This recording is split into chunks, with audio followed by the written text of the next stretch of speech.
There we go. We're live. I think there's only one person in the chat so far. Yes. Hello. Oh, we can't say hello. I feel like NPR. You ever see those like dumb ASMR videos where they're just like, or some junk like that? It's like it's so creepy. It's so creepy. Have you ever seen like the ones where they have like the microphones with the two ears on the side? Does anyone know what I'm talking about? I've seen like them put like plastic bags over They're so creepy.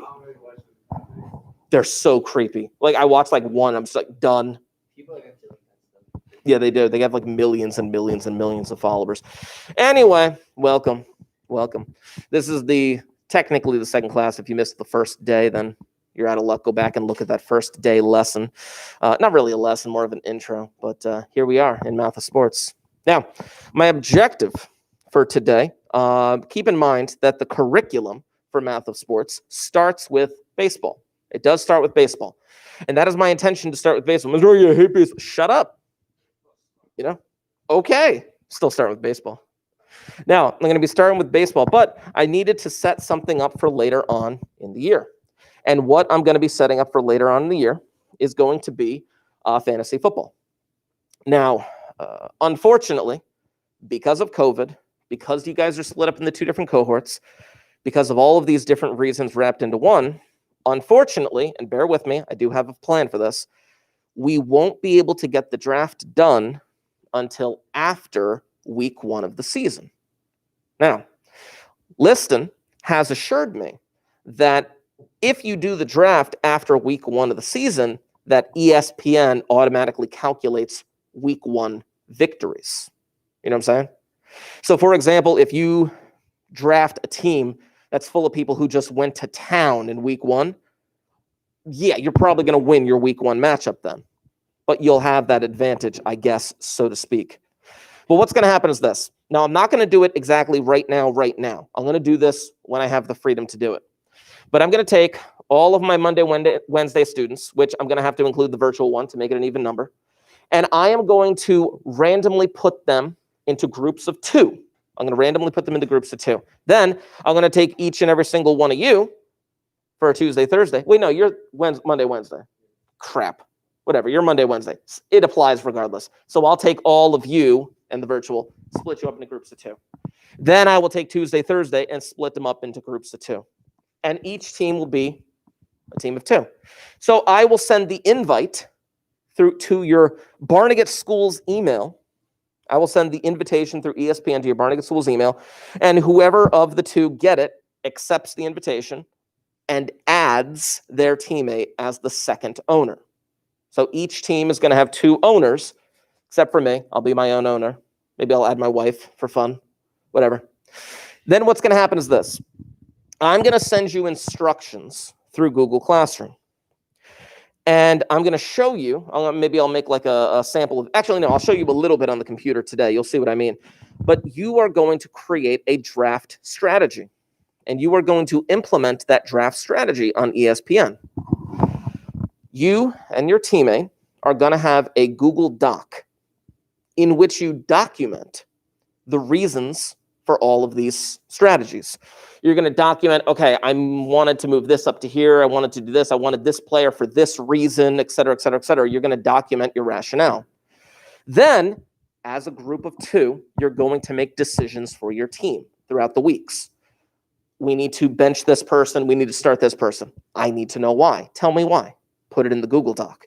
I dropped this person. I picked up this person off the waivers. Tell me why. I put a trade in with this team with these players. Tell me why. You're going to document it in the Google document, and I'm going to have access to that. I'm going to be able to see your statistical rationale throughout the season as to why you want certain players and why you need to get rid of others. Just for the fun of it. I don't know. For years, I had a Joe Flacco jersey because Joe Flacco's the man. Just saying. But now that he's retired, you know who I have? I want a Lamar Jackson. I have a Justin Tucker jersey. Dude, I am all about this team. I have the Kickers jersey. Just saying. So amazing. Not yet. No, not yet. They're pretty expensive. Like jerseys in general. They look. Wow, because they look pretty well. They look really. They look realistic. Oh my gosh. I got one from there. Anyway. So I'm going to set up all these things. I'm going to give you the strategy. I'm going to assign you your teams. I need you to be on top of Google Classroom so you see who you're teamed with. You need to converse with the person that you are going to be teamed with, either through Google Meet or whatever. I'm not going to expect you to meet in person. But again, you are going to be teamed with someone within your cohort. So please keep that in mind. Except obviously, there's going to be one virtual. So we'll figure that out when the time comes. Now, let me go over to, oh, by the way, I didn't check this. People in the chat, just confirm for me that you can hear me. I'm pretty sure that you can. I just need to confirm that you can hear me. So type that in the chat. I can bring up the chat on my phone in a moment. Oh yeah, this desk is gonna be a little weird because of the cord. Now you're less than 6 feet. Oh, day one. Yeah, there's no way. It's not. I guarantee it. 3-foot ruler. Give it 5 feet. About 5. 3-foot ruler. Yeah, that's 6 foot. Yeah. I measured it out. I must be like 7 foot. Okay, so bring this up here. Boom.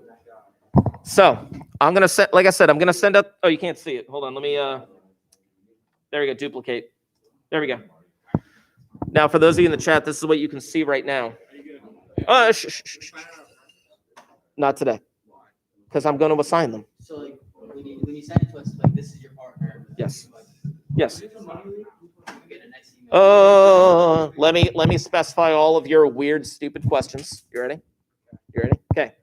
Now, first and foremost, yes, I am going to be randomly assigning your partner, and I will tell you who your partner is before I leave the building today. I'm not leaving here until like 2. Okay. I will assign who you're going to be with, but it will be within your cohort, and you're going to have to communicate with this person and make decisions with that person and document your decisions on the Google Doc that I assign you. You'll find out today before I leave the building. Okay. Number 2, in terms of money, please do not say anything like that out loud to me, because I need plausible deniability, if you understand what I'm saying.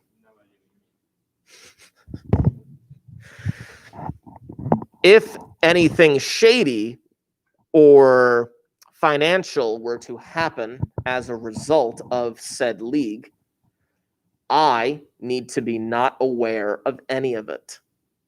So if you're going to be verbally mentioning financial decisions within earshot of me, I am not going to be happy.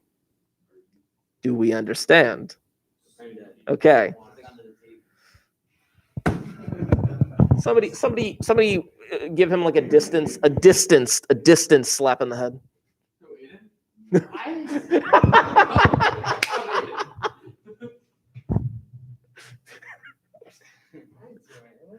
You didn't do anything yet. But anyway, so here's what I got on the thing. So I have Marky's Math of Sports. And I have the auto draft set for September 11th, but I am going to change that. But like I said, it is unfortunately going to be completely auto drafted. I am going to invite you guys, in which right now it all says Jade Markey. I'm going to delete those, of course, but I'm going to put in the Barnegat School's email of one of the 2 people. And then when that person joins, they can add their teammate. They will add their teammate to the team, and then we'll figure that out. Now, yes, you need to use your Barnegat School's email. I don't know how to do that. I'm going to walk you through it. Don't you worry.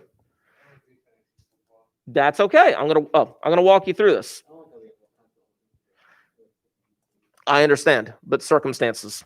So, Aiden, just for the sake of argument, right? Let me do it like this. I got to remove these for some reason. I don't know what the heck. Hold on.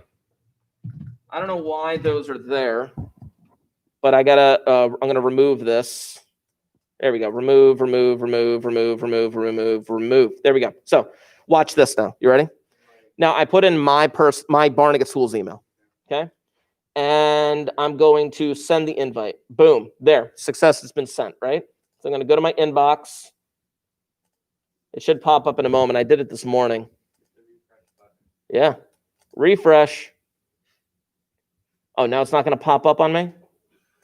Oh, come on, you jerk. But anyway, you'll get an email and it will give you the option to join the league. Okay. Now, of course, you can change your team name, but please keep it appropriate. Okay. But then you're going to join the league and it's going to be great. Huh?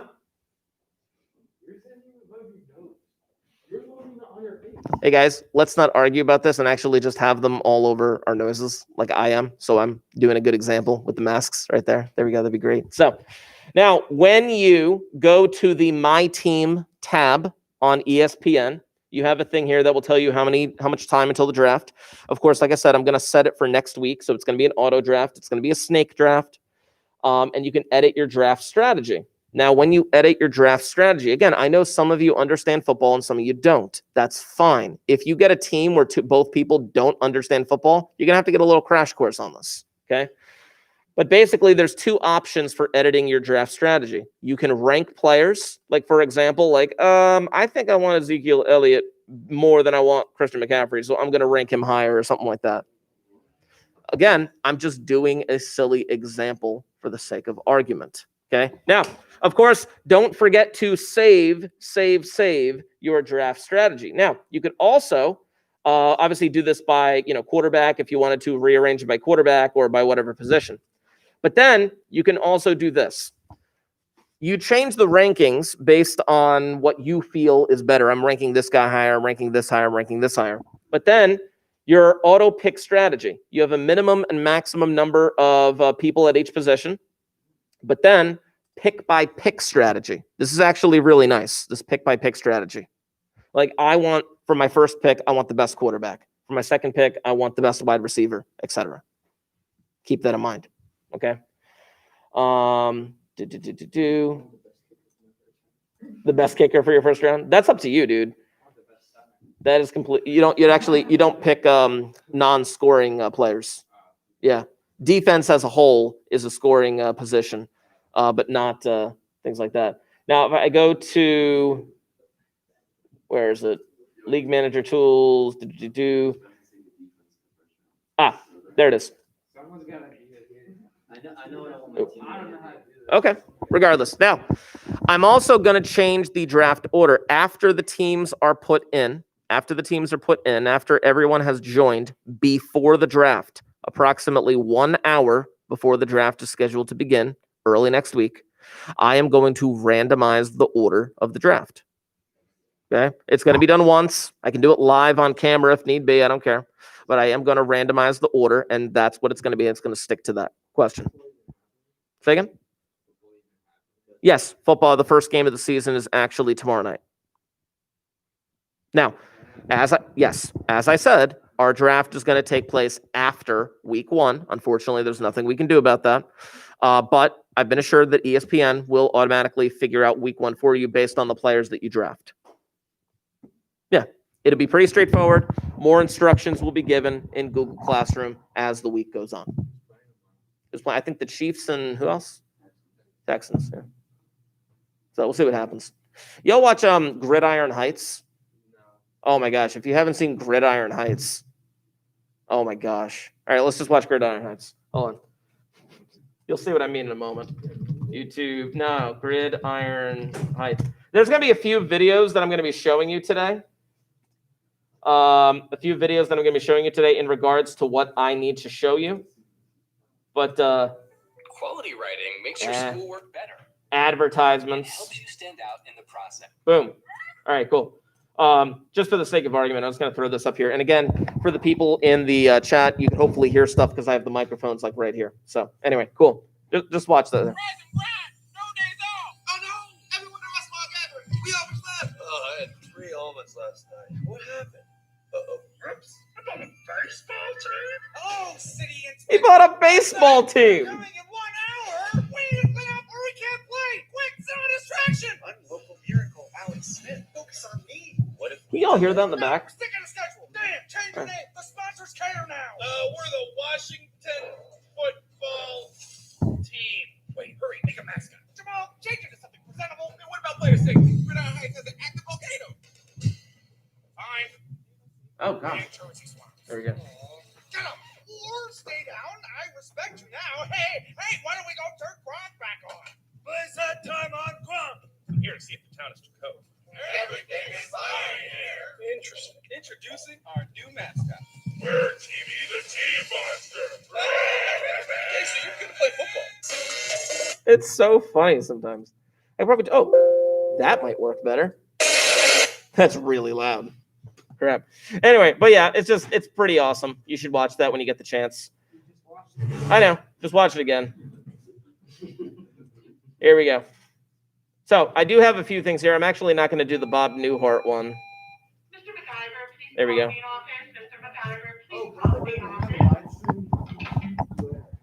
Yes, I know. I mentioned that in every live stream. I'm trying to figure out a system where I can get rid of the glare. The only way that I'm going to be able to get rid of the glare in the live stream is if I am able to stream off of a program called OBS Studio, in which everything is controlled on the main computer. And I would be able to put into OBS Studio, the window, I'd be able to put in what's coming off the projector, not what's coming off of my screen here, so that it actually does eliminate that glare in the middle. But until then, everyone's stuck with the glare, unfortunately. I know, to make it worse. The glare is coming directly off of the camera, out of the projection part. Trust me. So, ladies and gentlemen, math sports.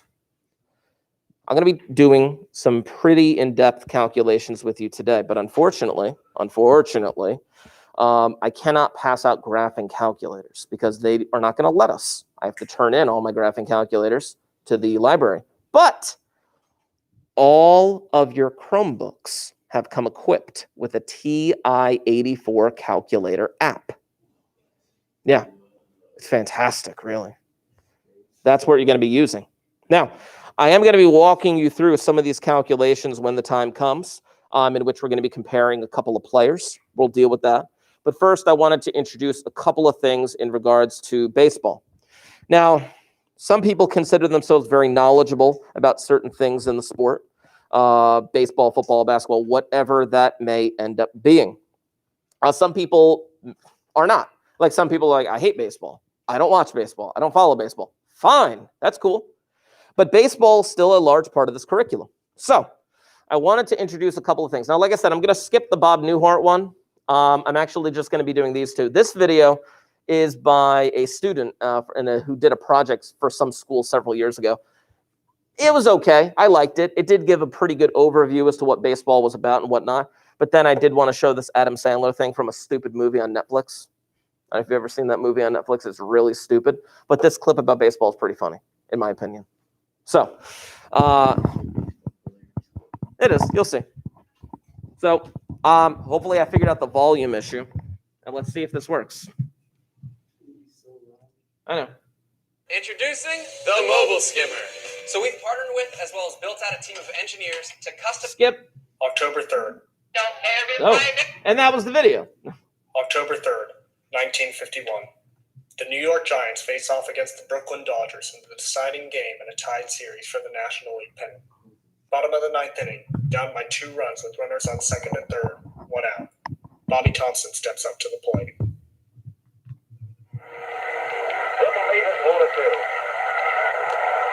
Last of the ninth, back of pitches. Bobby Thompson takes a strike call on the inside corner. Bobby hitting at 292. Back of throw.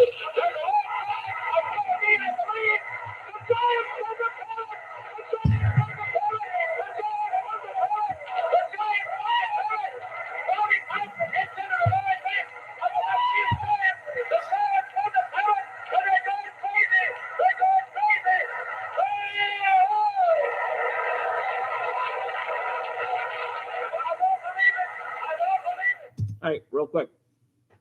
That home run, just for the sake of argument, does anyone know what nickname they gave to that home run? One of the more famous home runs in all of baseball history. They called it the shot heard round the world. Based on the shot heard round the world from the Revolutionary War. You got to know your history. Bobby Thompson's shot heard around the world may have been the greatest moment in all of baseball, America's pastime, a game started back in the 1800s and America's first professional sport.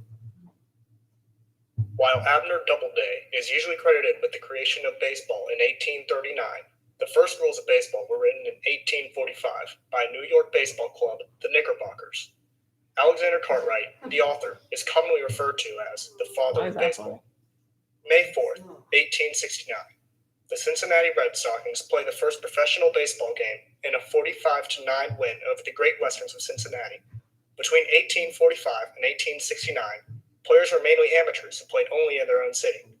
The Red Stockings played nationally and posted a 65-0 record in 1869, the only perfect record in baseball history. The first attempt at forming a major league was the National Association of Professional Baseball Players, which lasted from 1871 to 1875. I know the motion in which they throw seems kind of weird, but like, I mean, they didn't have the same technology or training that people today have, you know? In 1876, a more structured league, the National League, was formed. The National League is the oldest surviving major league, and its counterpart, the American League, was founded in 1901. The National Agreement of 1903 formalized relations between the two leagues and signaled the advent of the World Series, which pits the two league champions against each other. Baseball became increasingly profitable as its popularity grew, which led to disputes between the players and owners over income distribution and control. These disputes culminated in 1919 with the Black Sox scandal, in which members of the Chicago White Sox conspired to throw the 1919 World Series. This scandal led to the formation of a new National Commission of Baseball and its commissioner, which oversees both leagues and brought them closer. Before 1920, most baseball was played with scrappy, scratch-for-runs play. This era, known as the dead ball era, ended in 1920 with multiple rule changes that made it more advantageous for hitters. This resulted in more runs and sluggers, players who hit for power, than before. This era saw the rise of perhaps the most famous player in all of baseball, Babe Ruth. The greatest athletic feat in the United States is to hit a home run. It's a wonderful moment where the ball goes off the playing field, you know, and everything kind of stops and the guy gets to celebrate. And that really didn't exist before Babe Ruth. In the late 20s and 30s, St. Louis general manager Branch Rickey developed the first modern farm system where younger players gain experience before moving to the next level. December 7th, 1941. Japan attacks Pearl Harbor, forcing America to enter into World War II. As most players went off to fight in the war, Chicago Cubs owner Philip K. Wrigley formed the All-American Girls Professional Baseball League to help keep the game in the public eye. This all-girls professional league lasted from 1943 to 1954, as the end of the war allowed the major leagues to rebound. On April 15, 1947, the most historic event in baseball occurred when Jackie Robinson debuted for the Brooklyn Dodgers and broke the league's color barrier. Since the beginning of baseball, African Americans had not been allowed to play with whites and had to instead form their own leagues, such as the Negro National League and the Negro American League. While he may not have been the best player in the Negro Leagues at the time, Robinson, talented, educated, and more importantly, with the emotional fortitude to handle the abuse, succeeded in the league. General manager Branch Rickey of the Brooklyn Dodgers recognized this inner strength and signed him. While integration was slow-paced, black participation rose steadily to 27% by 1974. There is no greater figure in terms of the impact on the social history in America than Jackie Robinson. In April 1947, when Jackie took the field for the Brooklyn Dodgers, not only did he break the color line of Major League Baseball, but he really broke the color line for mainstream America. It's almost as if you say, if it costs my life, I'm willing to do it for the cause. And he did that. He was very articulate and I believe a great role model for African Americans, but not only for him, for all Americans. He was a great role model. In 1953, What's really interesting, just a couple things, like this video, Liston's been showing this video for a few years, but it seems incredibly poignant today considering Chadwick Boseman just died. He played Jackie Robinson in the movie 42. Some of you may have seen the movie 42. It's a fantastic movie, first of all. Obviously, it's done up for dramatic effect in the movie theaters for the film and stuff like that. But like a lot of that crap happened, you know. And it's just really crazy that you know, that was just 1947. I think about it like my dad. My dad was born in 1939. He grew up in Brooklyn. He is a lifelong Dodgers fan, and he grew up with that stuff. He grew up seeing Jackie Robinson at age 8. My dad went to like probably 12 to 15 different Dodgers games a year, walking to Ebbets Field in Brooklyn. But he saw it all. And you think about like what greater fan is there than a Brooklyn Dodgers fan? Because not only did they see Jackie Robinson in 47, they lost the World Series in 47. They lost it in 49. That shot heard around the world you saw earlier. That's when the Dodgers lost to the Giants in 51. The Dodgers lost the World Series in 52 and 53. And then finally, in 1955, my dad was 16 years old when the Dodgers finally won their first World Series. And then what happened a few years later? No, well, they lost the very next year to the Yankees and Don Larson pitching a perfect game. But what happened to the Dodgers a few years later? To Los Angeles. There's no greater fan than a Brooklyn Dodger fan. Anyway. Major League Baseball Players Association was formed. The union was the first to survive more than a few years and became successful after a few years of ineffectiveness. The union was also successful in creating the designated hitter rule to baseball and in the creation of the free agency system. In 1958, the Brooklyn Dodgers and the New York Giants relocated to California, becoming the first teams to move across the Mississippi. These moves came with the growth of the cities in the West and the new markets available to them, and ensured the league's reach throughout the entire country. The rise of television had the most impact on baseball, as revenue increased dramatically and teams attracted national audiences. Television created channels for sports, such as ESPN, and allowed fans to watch virtually every game from home. The new attention also brought on new attention to players, as for the first time ever, they had elevated to a superstar status. 3 balls and 2 strikes. The overshift is on, and Bassett deals. And it's high! It's a dig! It is! August 7th, 2007. Barry Bonds hits home run number 756, breaking Hank Aaron's all-time home run record. This mark is the defining moment of the steroids era. Before 2004, there was no penalty for the use of performance-enhancing drugs. However, the issue over the use of steroids began to attract significant attention in 1998, when Sammy Sosa and Mark McGwire both broke Roger Maris's record for home runs in a single season. Since then, several dominant players have been found to use illegal performance-enhancing drugs. Most recently, New York Yankees' Alex Rodriguez. Back in the day, that was it. It was readily available. Guys at gyms talked about it. I think I believe it was the winter of '89 into '90. I was given a couple weeks worth, tried it, never thought anything of it. Second, I don't know, so I'm third. Get a manager? Yes. You know the guy's name? I'm telling you that name. Well, who's on first? Yeah. Well, go ahead and tell who. The guy on first. Who? The guy playing first base. Who? The guy on first. Who is on first? What are you asking me for? I'm asking you. Since its beginning, baseball has had a broad impact on the United States, both in culture and in sports. Baseball has given way to numerous award-winning films, literature, comedic sketches, and video games. Baseball also inspired the creation of baseball cards, collecting and trading cards of certain players, which is now extended to most sports. Baseball also inspired the first fantasy leagues, with the invention of rotisserie league baseball.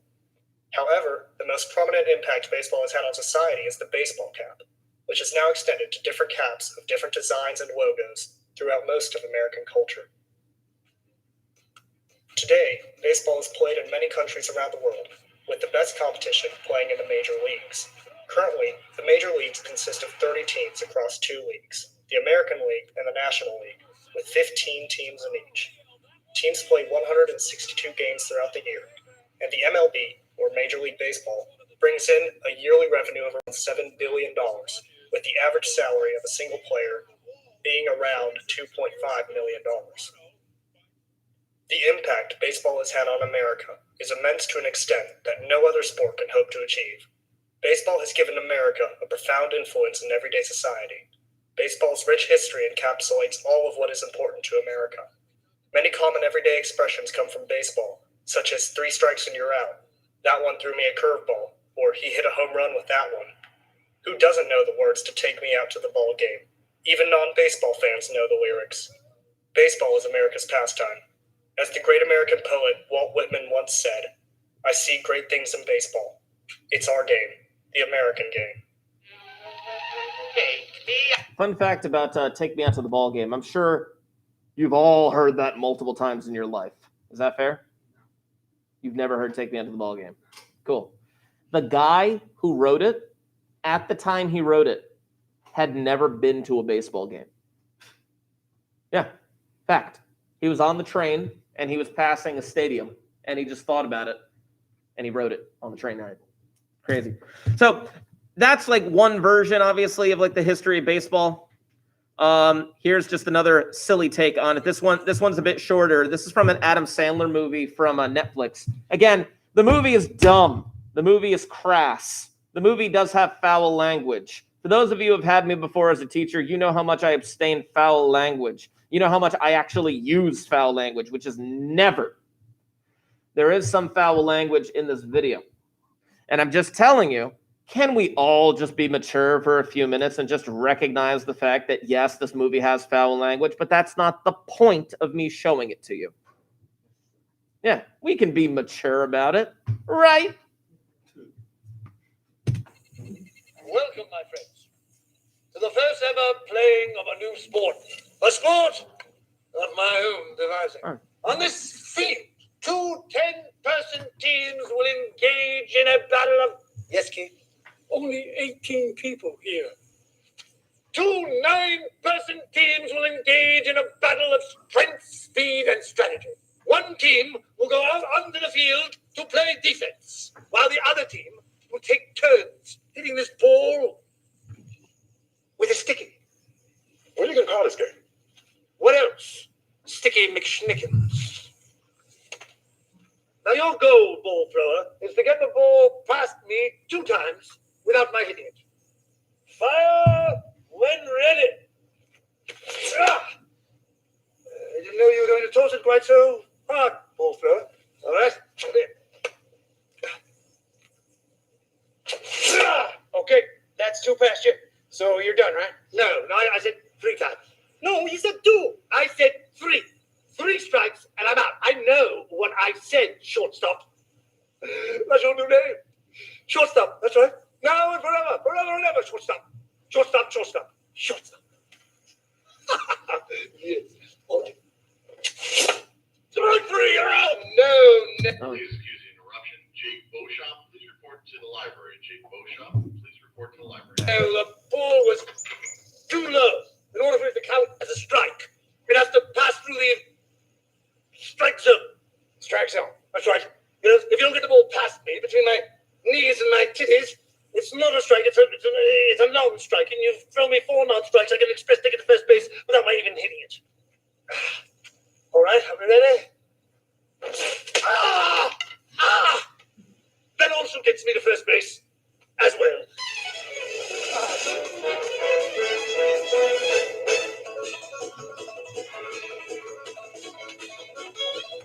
Where you going? Nobody hit it. I stole the base. You weren't looking, so I stole it. You said you could only advance after you hit the ball. Not when you're stealing. That's bullshit. Okay, shortstop.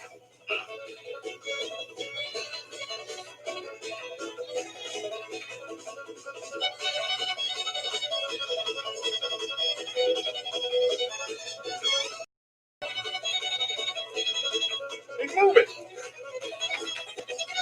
Safe.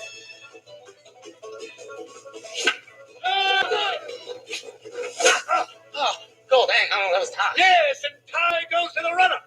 Why's that? Because those are the rules of Sticky McSchnickens. That's why.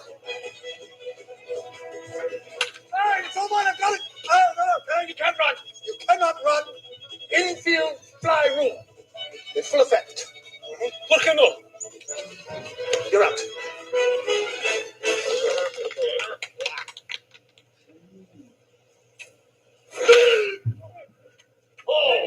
Oh, I'm not getting that.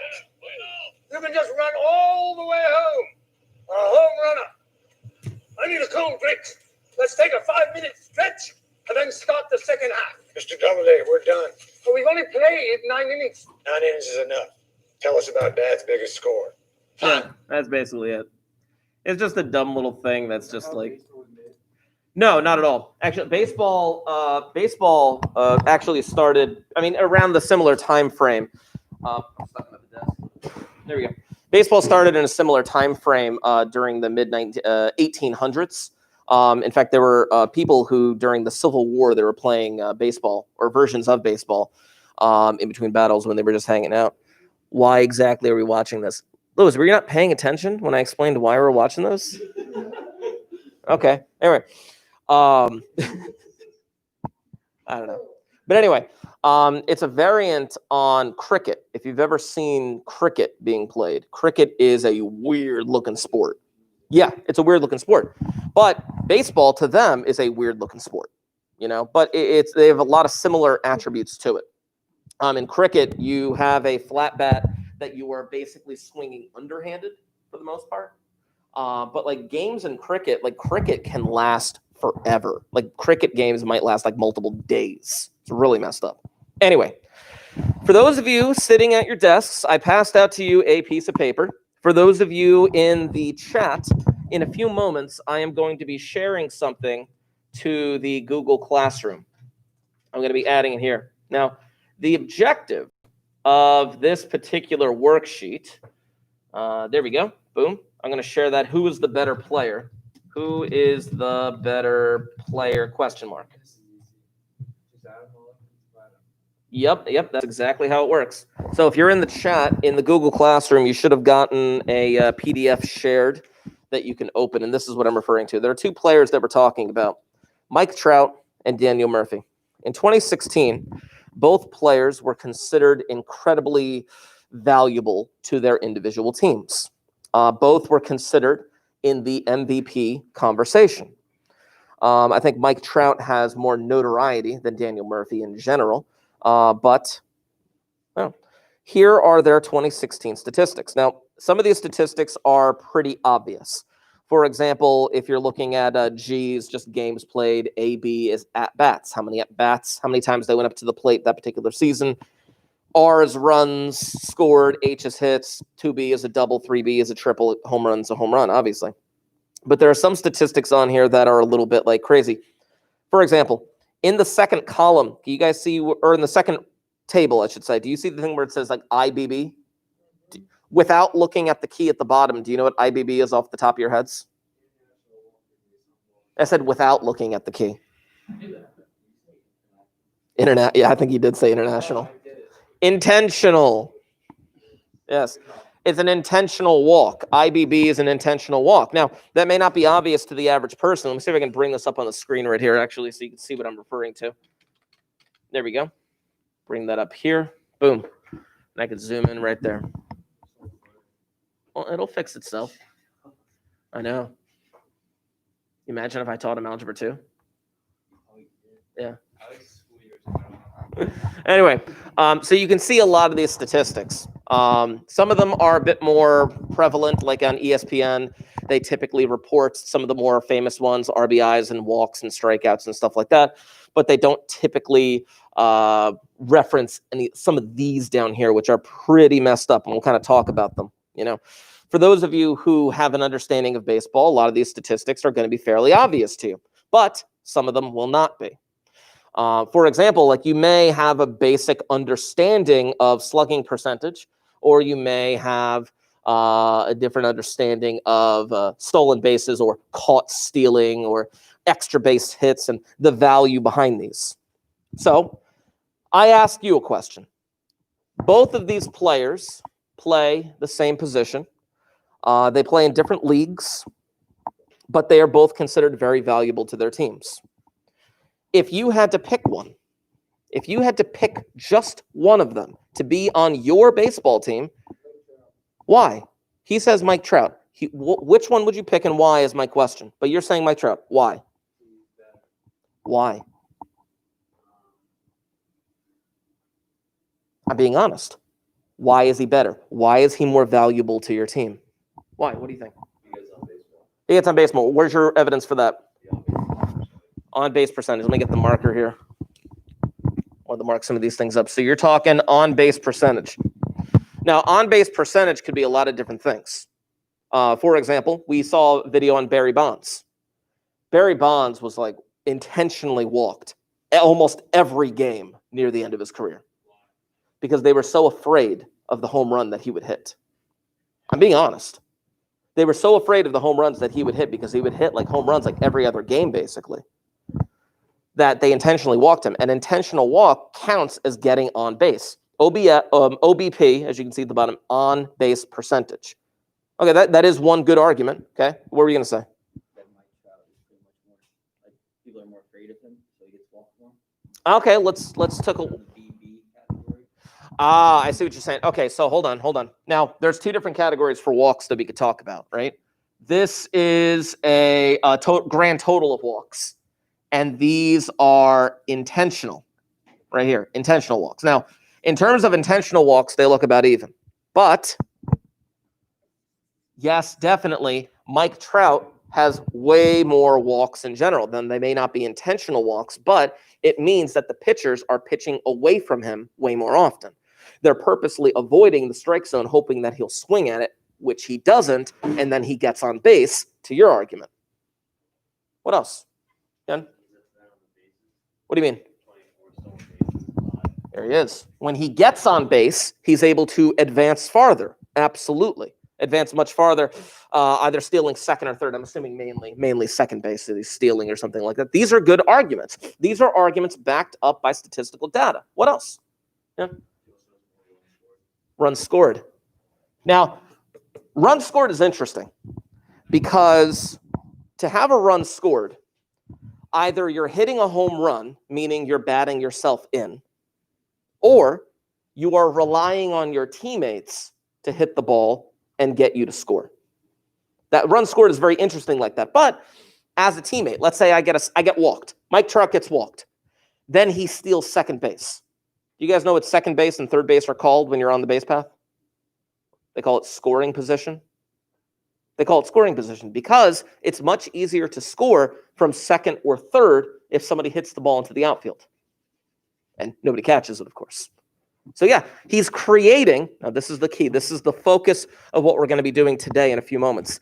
Mike Trout seemingly, according to these calculations, Mike Trout seemingly creates opportunities for him to score. He creates opportunities. He gets walked more often. He steals bases to get into scoring position. He has a higher on-base percentage. Intentional walk, like I said, they're about even. You can't really use that one. I mean, how do you argue for the fact that, Murphy does have more hits, but Murphy does have more at-bats? He has not walked as much. Let me ask you a question, though. How do you account for the number of strikeouts? What's the deal with the number of strikeouts? No, SO.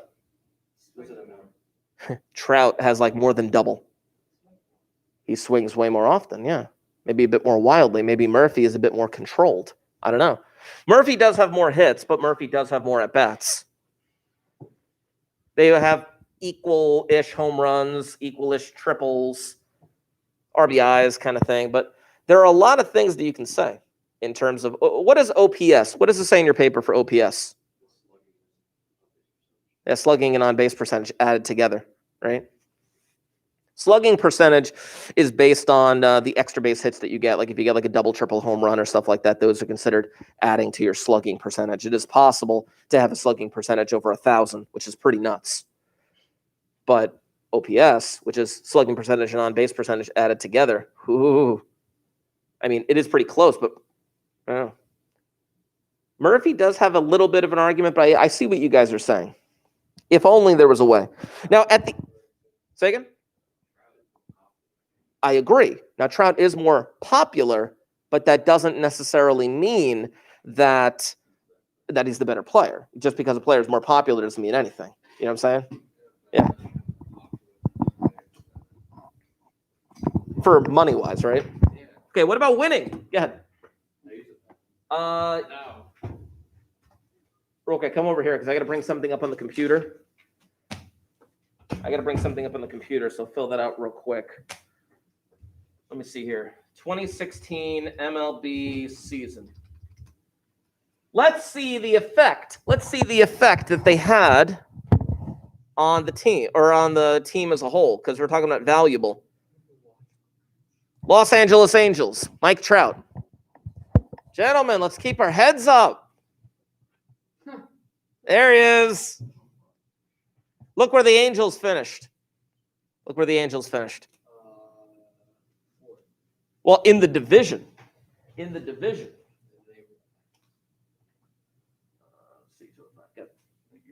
Now, let's see where the Washington Nationals finished. In the division. Now, again, we're talking about most valuable player. Well, who's most valuable to the team? Yeah, you could argue, based on this, that perhaps Murphy had more of an impact on his team winning. You know, prior to the 2000s, there was a philosophy in baseball that it was like, you know, we need to hit home runs in the 80s and 90s. Do you know what happened in the 80s and 90s? The home run derby became popular in the 80s and 90s. Power. People want to hit home runs. People want to have the flash. People want to have the bang. People want to be the popular player. We need to sign these superstars in order to make our team good. But some teams couldn't afford it. Some teams could not afford it. Some teams were just dreadfully terrible. Dreadfully terrible. For years and years and years and years and years. But in the 1970s, there was a statistician by the name of Bill James. He wrote this book. I'm sure some of you may know the title. It's called Moneyball. Moneyball was used by Peter Brandt and Billy Beane with the Oakland Athletics in the early 2000s. We're going to be watching various clips from that at some point. But it's the general idea that you don't need crazy, amazing players bouncing off the wall and hitting home runs like crazy. You just need the right players at the right time to score runs. Or, more specifically, not just to score runs, create runs. If you could create runs in one way or another, whatever it may end up being, a sacrifice fly, a stolen base, whatever you could do to create runs, you would be more valuable to your team. So, I'm going to be sharing another PDF in the Google Classroom in a moment. But first, I'm going to be giving this out to the class here.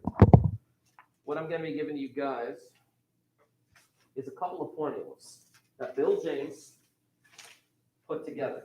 Now, what I'm going to ask you, as you get this, take out your Chromebook and log on, because you're going to need a graphic calculator.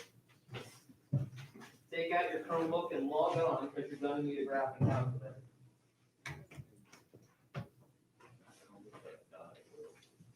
You can plug in behind you if need be.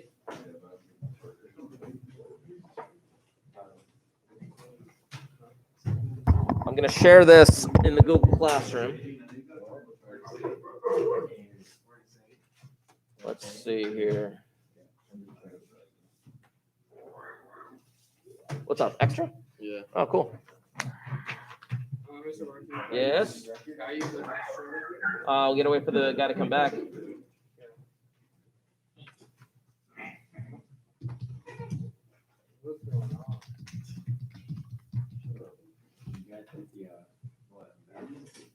There we go. So if you're in the chat right now,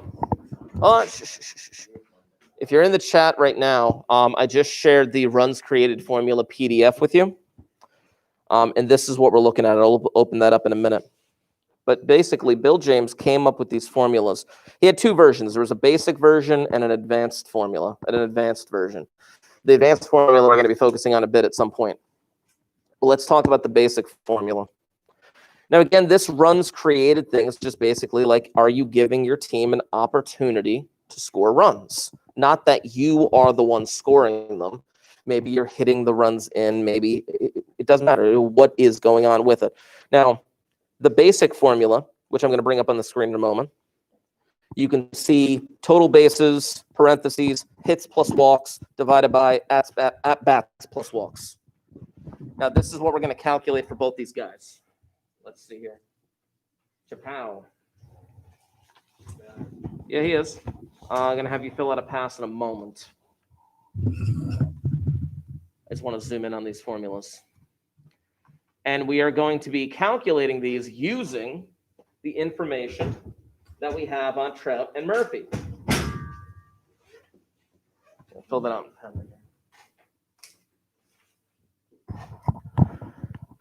Now, let's see. I got to erase this stuff. Where's that one marker? There we go. Cool. So now this is what you're going to have to calculate. Total bases times hits plus walks divided by at-bats plus walks. Because in the annals of baseball statistics, if you get a walk officially, it does not count as an at-bat. I don't know if you knew that. The way that statistics are calculated, if you get a base on balls, it does not count towards your at-bats.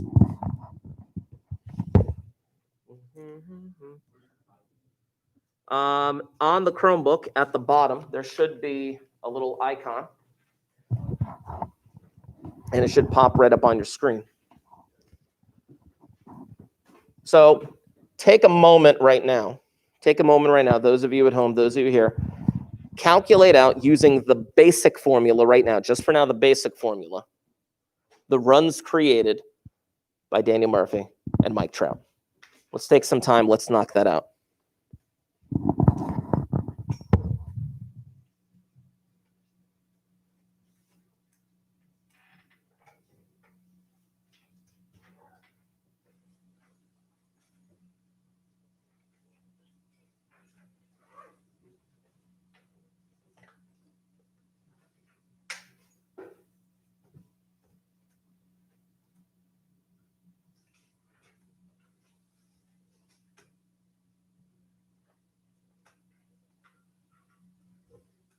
Be very careful using the graphing calculator to kind of get these things done, because obviously order of operations and parentheses make all the difference in the world. TB is total bases. Yeah, and it should be TB directly on the stat sheet, but I believe it's total bases. It's on there, right? Yeah. Okay. Oh, okay. I know it's a lot of letters floating around. Now you can write it down directly on the worksheet that you have. If you're at home, you can write it down on a separate piece of paper. That's perfectly acceptable. But I want you to figure out runs created for both these guys.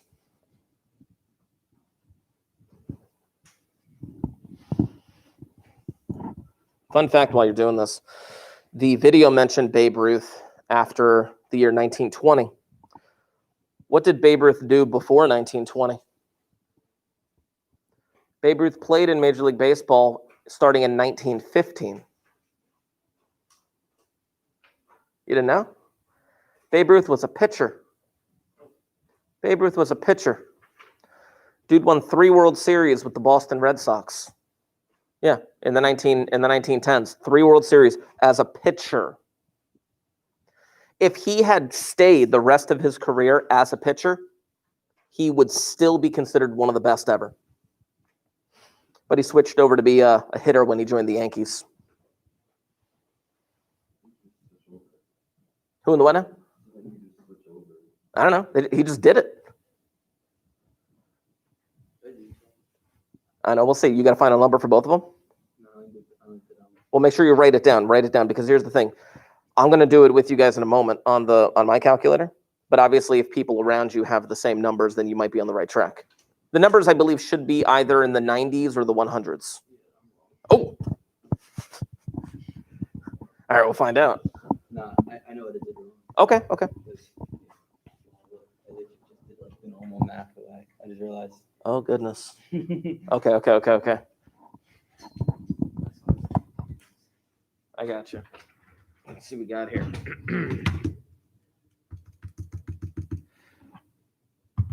So let me bring this up here. Let me do the top of the equation just now. Total bases. What's total bases just for Murphy? 295 times, hits plus walks. Murphy, hits. Walks? 33. That's the top of the fraction. That's just the top of the fraction, mind you. Okay, that's the top. Now let's figure out the bottom. Now on the bottom, this would be divided by parentheses. The bottom would be at bats plus walks. I know walks is 33. How many at bats did Murphy have? Boom. There's Murphy's runs created. That was Murphy, right? Yeah, that was Murphy. Good. That's a bad thing. I got you. Now, obviously, statisticians today, they do a lot of these calculations on the computer, and they program this stuff in them. They program it in themselves. They don't just have somebody do it for them and then they move on. They actually have to do these calculations. So Murph, runs created 113.76. We can round that. Now, again, these are runs created, giving his team an opportunity to score runs. Let's figure out Trout. Now, if I'm doing Trout here, what's the first part? It's total bases. How many total bases for Trout?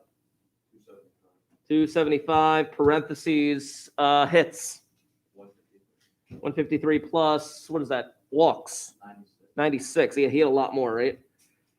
Now, let's see. I can do this all in one shot. Ready? Divided by parentheses.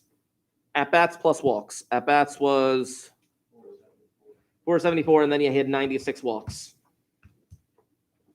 There's Murphy. The calculator is going to be a big deal for this. You have to know how to properly utilize these order of operations. You have to know how to properly type this into the calculator. But it looks like Trout was at 120.13. Now, yes, it seems that Trout is more valuable to his team. It seems that he is able to create more runs on average. But now here's the deal. Bill James obviously had to update his formula. Look at the other formula here. Look at the other formula here. Now, this is partially what I'm going to be assigning you. This is partially what I am going to be assigning you to do on your own outside of class. I'm going to be assigning it to my class tomorrow as well. But you are going to take the statistics for Trout and Murphy. I'm going to show you very briefly how to use this, and you are going to figure out runs created using the advanced formula. Now, the advanced formula is a bit nuts. The advanced formula is a bit crazy.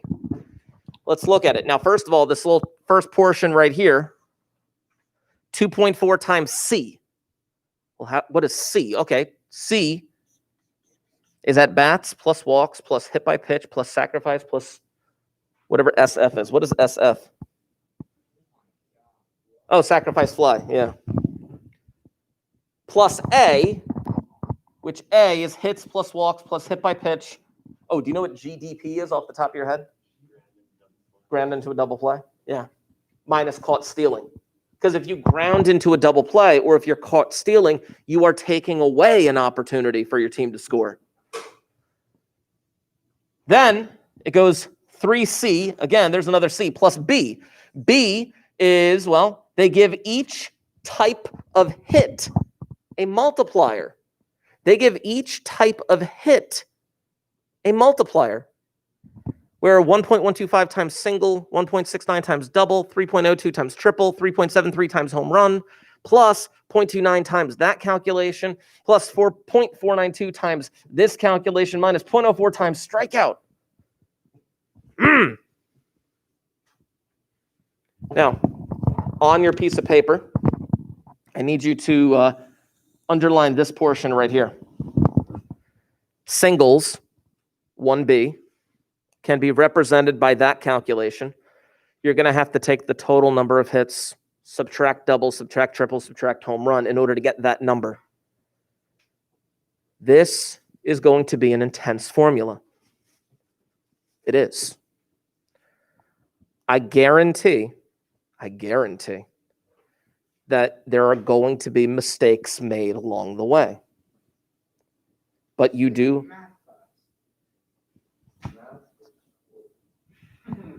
My gosh. What did you think we were going to do in here?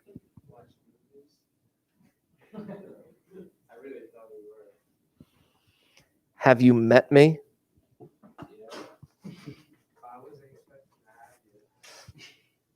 That's okay.